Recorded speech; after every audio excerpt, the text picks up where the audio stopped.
We turn now to our annual CBS News Correspondents Roundtable. Joining us this year, Chief Legal Correspondent Jan Crawford, National Security Correspondent David Martin, Chief White House Correspondent Nancy Cordes, plus Senior Investigative Correspondent Catherine Herridge, and Chief National Affairs and Justice Correspondent Jeff Pegues. Good morning to all of you. Good morning. It's so good to have you here on the holiday. David, I want to start with you because at this point last year, the world was watching Vladimir Putin build up his military forces around Ukraine and wondering what he was going to do next. And then he did the unthinkable. What is happening on the ground? How is the cold affecting the combat now? Right now, the fighting is died down, except in the center. But the important thing on the battlefield is when the ground freezes solid. Ukraine can take back enough territory or Russia lose enough territory so that both sides conclude this is the best we can do and start negotiating. Whether that happens remains to be seen. You know, it sounds counterintuitive, but the Ukrainians have not yet demonstrated the ability to conduct offensive operations. All these Russian retreats are cases in which the Russians outrun their supply lines, bog down, pull back, and then the Ukrainians rush in. Whether Ukraine can now, with American weapons, dislodge them over these winter months remains to be seen. Well, there's no sign that Vladimir Putin is interested in negotiating, according to the CIA, according to the State Department, at this point. No sign that he's even given up on his original war aim, which, as improbable as it seems now, was to take all of Ukraine west to the Carpathian Mountains. And I mean, it's hard to overstate what a massive impact this invasion had on the world. And Nancy, it certainly pushed to the front burner for President Biden, rebuilding the European alliance and really funding Ukraine to continue putting up this fight. It's been $68 billion worth of U.S. aid to date. They're asking Congress for another $35 billion. How confident is the White House that they can sustain this kind of support? Well, it's very difficult for them to make any headway with Kevin McCarthy right now. What he has said is Congress is not going to write a blank check on Ukraine or anything else, that they want to see what the money is going to be used for. And there are some Republicans who have gone farther than that and have said, you know, we've got a lot of priorities in the world. It's not just Ukraine. And they feel that there's been more than enough money that has gone towards Ukraine already. And that's what Putin is counting on, that donor fatigue and partisan politics undermine this consensus of supporting Ukraine with, as the words go, whatever it takes for as long as it takes. Which is what President Biden has vowed. Jan, the unexpected can really disrupt all political plans. You correctly predicted that Roe versus Wade would be overturned in 2022, and you did that on this panel. It was still a shock for the country, though. Right. So what's ahead for the court in 2023? What do you need to warn us about in terms of impact? Well, I think that, you know, last term we got a pretty clear picture of what the Supreme Court is. 6 justices, largely 6 conservative justices, willing to look at all swaths of the law, including abortion rights, gun rights, religion. We saw them, of course, overturn Roe versus Wade, expand gun rights, expand religious expression. And normally when you cover the court, they'll have a big term and then they kind of have a quiet term. That's not the case with this Supreme Court this year. They've got several cases that stand to be very controversial, including affirmative action. I expect, and I guess I can just say my prediction now, I mean, I expect this court to overturn the use of affirmative action in college admissions.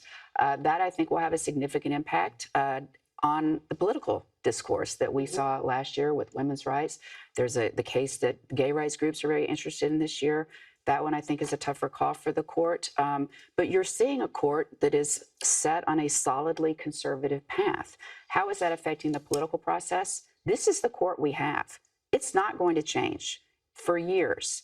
And how does that affect the political process? That means if you want something done and are looking to affect change, and you're liberal, the Supreme Court is not going to be your best outlet. You're going to look to the political process. You're going to have to look to your state legislatures. You're going to have to look to Congress.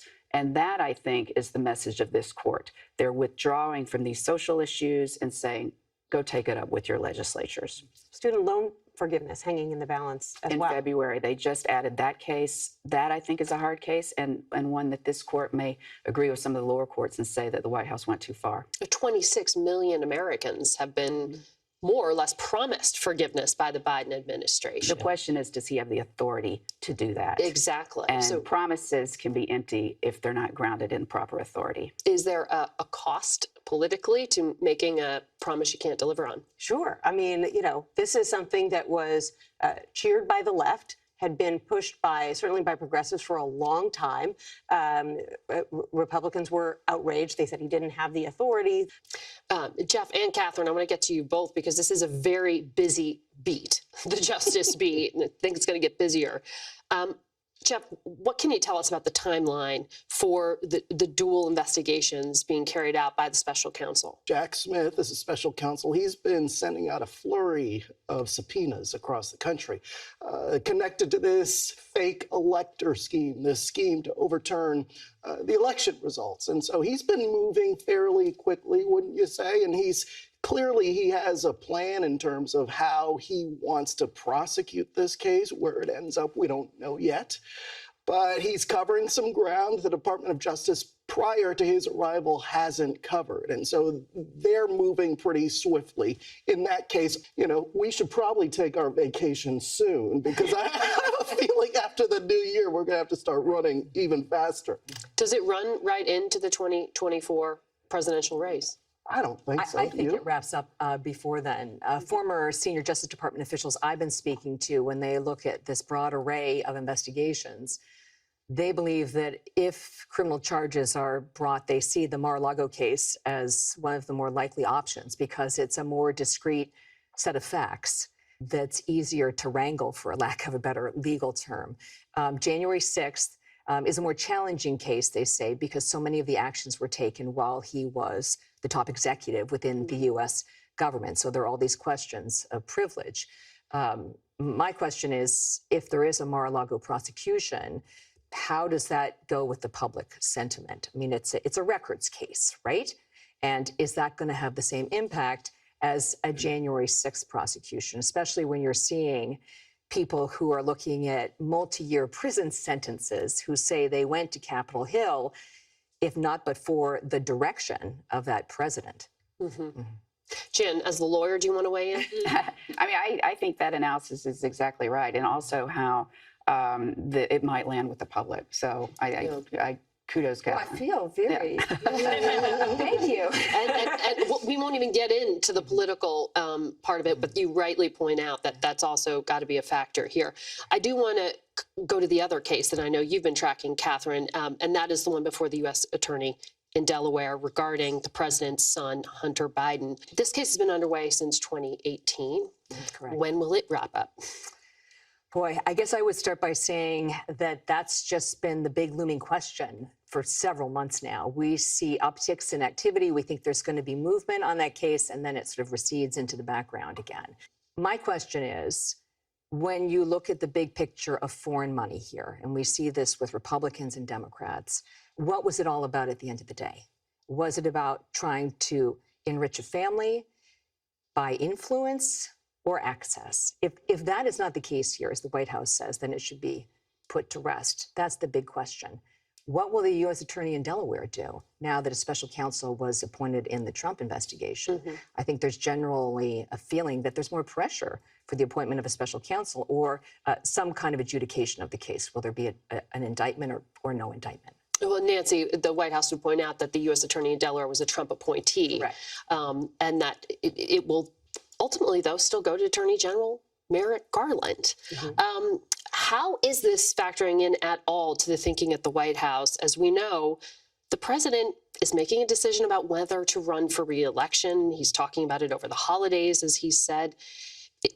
You can't say that his own son and what happens next isn't part of some conversation here. Sure, although he knew that his son would be a likely target, even before he ran the first time. So you could argue that that was sort of baked into the equation. I think they're preparing not just for that, but also for the likelihood that congressional Republicans are going to start investigating that laptop and Well, every that's a action certainty, isn't it? that Hunter Biden has ever done once they take control. And the White House is beefing up their counsel's office for that very reason. And their position right now is when they think that the investigation is legitimate, they'll cooperate. They clearly don't believe that the Hunter Biden investigation on Capitol Hill is legitimate, but they're going to have to respond to it in some way when it happens. I think one of the just sort of wild cards here, and it's a big if, but if there is an indictment of Hunter Biden, that I would argue would frustrate the Republican House investigations, because it would put him and his legal team in a position to say, listen, we're facing a criminal indictment. We're not really in a position to cooperate with Congress because it creates more legal exposure. So to me, that's always sort of in the back of my mind, because it brings a sort of certainty to the situation, a sort of resolution in some respects. I wonder if there's going to be some sort of plea deal, because I just don't. The people I've talked to on this case, they're sort of curious about whether at the end of the day, this is going to be something that, the Biden family even wants to go away. Let's agree to a plea deal and move on. And we're going to move on and take a short break. We'll be right back.